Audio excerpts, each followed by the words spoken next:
ನನ್ನ ಹೆಸರು ಲತಾ ಅಂತ. ನಾನು ಸುಮಾರು 15 ವರ್ಷದಿಂದ ಪೂರ್ಣಪ್ರಜ್ಞಾ ಲೇಔಟ್ನಲ್ಲಿ ಒಂದು ನಾನ್ ಫಾರ್ಮಲ್ ಸ್ಕೂಲ್ ನಾನು ಅನೌಪಚಾರಿಕ ಶಾಲೆನ ಈ ಮೈಗ್ರೆಂಟ್ ಲೇಬರರ್ಸ್ ಮಕ್ಕಳಿಗೆ ನಡೆಸ್ತಾ ಇದ್ದೀನಿ.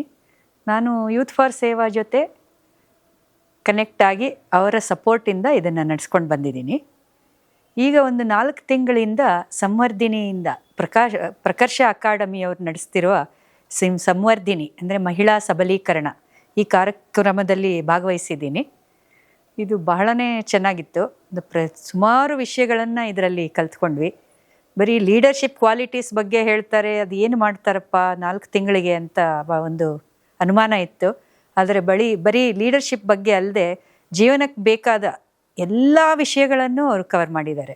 ಫಸ್ಟ್ ಸಬೋಧ ಅಂತಲೇ ಶುರು ಮಾಡಿದ್ದು, ಅಂದರೆ ಸೆಲ್ಫ್ ಅವೇರ್ನೆಸ್. ನಮ್ಮ ಬಗ್ಗೆ ನಾವು ಫಸ್ಟ್ ತಿಳ್ಕೋಬೇಕು, ಲೀಡರ್ ಆಗೋಕ್ಕೆ ಮುಂಚೆ ನಮ್ಮ ಬಗ್ಗೆ ತಿಳ್ಕೋಬೇಕು ಅಂತ ಅದನ್ನು ಒಂದು ಕಾರ್ಯಾಗಾರ ನಡೆಸಿದರು. ಅದು ಭಾಳನೇ ಚೆನ್ನಾಗಿತ್ತು. ಅದರ ನಂತರ ಲೀಡರ್ ಅಂದರೆ ಒಬ್ಬ ನಾಯಕ ಆಗಬೇಕಂದ್ರೆ ಏನೆಲ್ಲ ಕ್ವಾಲಿಟೀಸ್ ಇರಬೇಕು, ಟೈಮ್ ಮ್ಯಾನೇಜ್ಮೆಂಟ್ ಇರ್ಬೋದು, ಎನರ್ಜಿ ಮ್ಯಾನೇಜ್ಮೆಂಟು, ಹಾಗೆ ನಮ್ಮ ಜೀವನದಲ್ಲಿ ಪ್ರತಿಯೊಂದು ಇದರಲ್ಲೂ ನಾವು ಸಮಯ ಹೇಗೆ ನಿರ್ವಹಿಸಬೇಕು. ಎಕ್ಸಾಂಪಲ್ ಹೇಳಬೇಕಂದ್ರೆ ನಮ್ಮ ಆರೋಗ್ಯವನ್ನು ನೋಡ್ಕೊಳ್ಬೇಕು, ನಮ್ಮ ಪ್ರೊಫೆಷನ್ ಬಗ್ಗೆನೂ ನಾವು ಇಂಟ್ರೆಸ್ಟ್ ತೋರಿಸ್ಬೇಕು. ಹೀಗೆ ಪ್ರತಿಯೊಂದು ವಿಷಯವನ್ನು ಚೆನ್ನಾಗಿ ಕವರ್ ಮಾಡಿದ್ದಾರೆ. ನಾವು ಸಾಕಷ್ಟು ಕಲ್ತಿದ್ದೀವಿ ಇದರಿಂದ.